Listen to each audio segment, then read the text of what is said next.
اعوذ باللہ من الشیطان الرجیم، بسم اللہ الرحمن الرحیم۔ السلام علیکم جی۔ وعلیکم السلام ہمارا سوال ہے کہ قرآن میں کئی صورتوں کے شروع میں حروف مقطعات آئے ہیں، ٹھیک ہے، جیسے الف لام میم یا الف لام را قاف اور اس طرح کے جی مختلف جگہوں پر آئے ہیں۔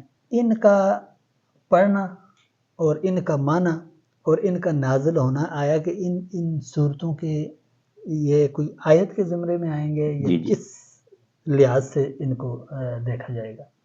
ان کی فضیلت بھی ہے، کچھ مختلف جگہوں پہ ہم اشتہاروں میں دیکھتے ہیں، تو آخر میں اس کے بارے میں بتا دینا کہ جی وہ جو کہتے ہیں کہ جی بہت آپ نے اچھا، دیکھے ہوں گے۔ ٹھیک، میں سمجھ گیا ہوں۔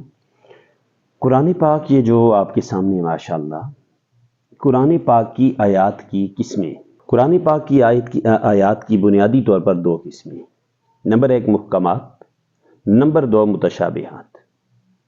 محکمات اسے کہتے ہیں جو قطعی ثبوت قطعی الدلالہ ہے، قطعی ثبوت قطعی الدلالہ ہے۔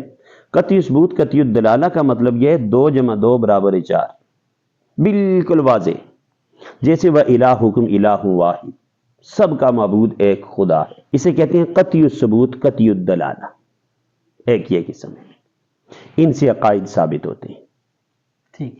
دوسری چیز ہے، آیتوں کی دوسری قسم آیات کی ہے متشابہات۔ پھر متشابہات کی دو قسمیں، متشابہات کی دو قسمیں، ایک قسم اس میں ہے معلوم المعنی مجہول المراد، معنی ہم جانتے ہیں، مراد ہم نہیں جانتے، ہمیں معنی پتہ ہے کیا معنی ہے، مراد کیا ہے نہیں پتہ ہے، جیسا کہ کل شیء ہالک الا وجہہ، ہر چیز ختم ہو جائے گی مگر اس کا چہرہ، رب کا چہرہ، یا یوم یکشف عن ساق، رب تعالیٰ کی پنڈلی کا ذکر آیا ہے، پنڈلی، یا ید اللہ فوق ایدیہم، اللہ کے ہاتھ کا ذکر آیا ہے۔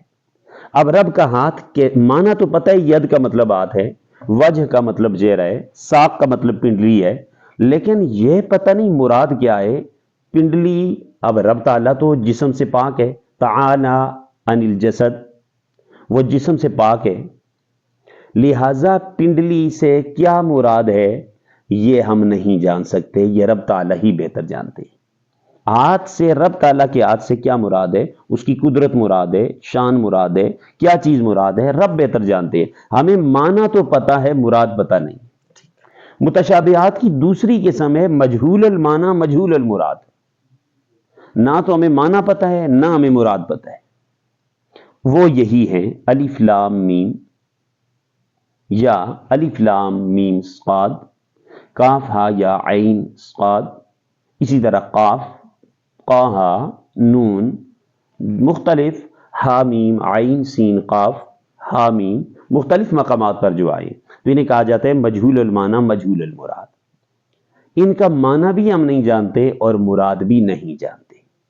اب یہ سوال رہا کہ یہ قرآن کی آیت ہے یا نہیں؟ جی مستقل آیات ہیں، ان پر ایمان لانا واجب ہے، ان پر ایمان لانا واجب ہے، یہ مستقل قرآن پاک کی آیات ہیں، لیکن ان کے معنی کی کھوج میں ہم نے نہیں پڑھنا، یہ متشابہات ہیں۔ قرآن پاک نے منع کیا ہے کہ متشابہات کے پیچھے نہیں پڑھنا۔ فَأَمَّا الَّذِينَ فِي قُلُوبِهِمْ زَيْغٌ فَيَتَّبِعُونَ مَا تَشَابَهَ مِنْهُ ابْتِغَاءَ الْفِتْنَةِ، قرآن پاک نے باقاعدہ تیسرے پارے میں سورہ آل عمران میں اس کو جگہ دی ہے کہ جن لوگوں کے دل ٹیڑھے ہوتے ہیں یہ متشابہات کے پیچھے پڑتے ہیں۔ تو ہم نے جس کا رب نے اجازت دی اس کی تفسیر کرنی، اور تفسیر میں بھی قیود ہیں، یعنی اپنی مرضی سے جس آیت کی جو تفسیر کریں۔ تفسیر القرآن بالقرآن ہے، تفسیر القرآن بالحدیث ہے، تفسیر القرآن باقوال صحابہ ہے، یہ تو جائز ہیں۔ چوتھی ہے تفسیر القرآن بالرائے، یہ جائز نہیں ہے، اپنی رائے سے ہم تفسیر کریں تو یہ جائز نہیں ہے۔